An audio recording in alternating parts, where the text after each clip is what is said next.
This is Tim from UHS-I Studios. Today in this video, I'm going to show you how to get your apps to install on your SD card using your Android phone. So you have to turn on the developer options first. So swipe down, go to settings, go all the way down to about phone,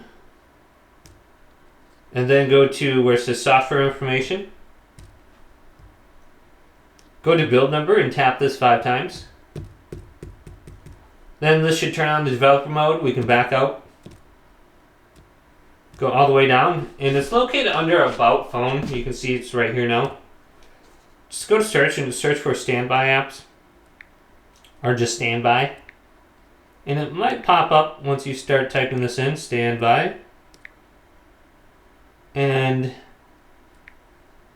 let's type this in, and then we can just press it, standby apps, and it'll scroll all the way down to it. So you can just scroll all the way down to try to find it if you want. But here's standby apps. And turn this option on. Force allow apps on external. Makes any app eligible to be written to external storage regardless of the manifest value.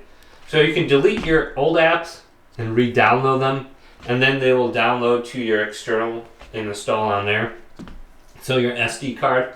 So if you got limited storage space on your phone, you can do that as an option. So hopefully this video did indeed help you out. If it did, leave a big thumbs up and subscribe to my channel down below.